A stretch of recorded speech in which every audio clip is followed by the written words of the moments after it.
Morning, Facebook. So today was a crazy metabolic conditioning day.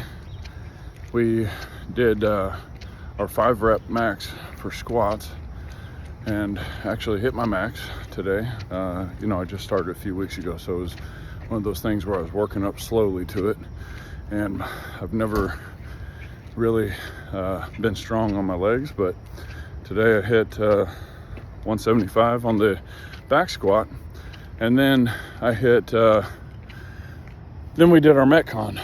Our Metcon was 18 minutes long, which normally your Metcons are like 8, 12, 15 minutes. 18 minutes was a long one, so I was like, I knew that it was going to be tough going into it. But then the trainer, I said something to the trainer, and he was like, oh, well, you got 18 minutes and you only have to do 3 rounds. And so he was like, when you get done with your, 3rd round or whatever, you don't have to go again. I was like, okay, well, maybe that's attainable. Not that it wasn't attainable. I've finished all of my Metcons up to this point. In the last 3 weeks I've been doing this. And so I thought, okay, I can do this. I should have known better, because every time I've underestimated a Metcon, it's always kicked my ass way harder than I thought it would. And I thought today I'd finish it, but I did not.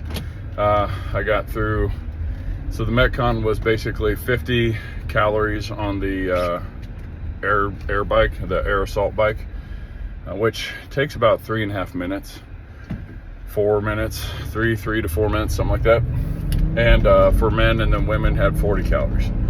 And then you're supposed to also do 30 wall balls, and then you're supposed to do 10 inverted rows or whatever. So basically doing pull-ups to your chest on a bar. All right, laying back, holding the bar, reaching up, grabbing the bar and pulling the bar to your chest. Anyways, so I did 2.5 rounds. I got through 2 rounds of the assault bike. I got through 2.5 rounds of the wall balls, and 3 rounds of the inverted rows.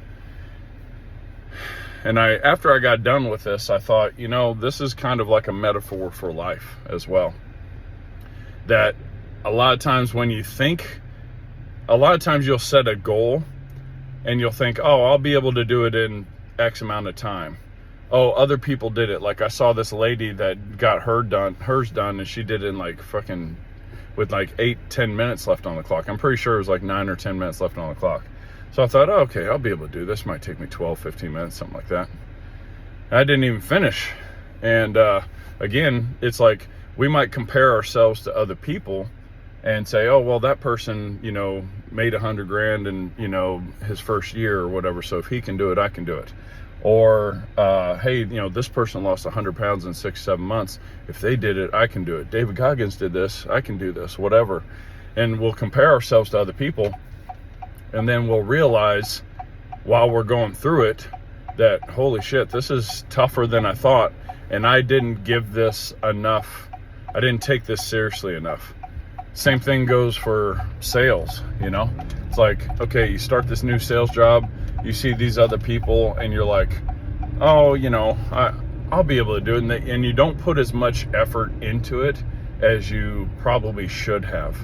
And then when 3 months pass by, or 6 months pass by, or the first year passes by, you're disappointed in your results because you didn't take the task seriously enough. Would I have finished this if I would have known that, hey, you're probably not going to finish this, but if you bust your ass, you might be able to just barely finish it?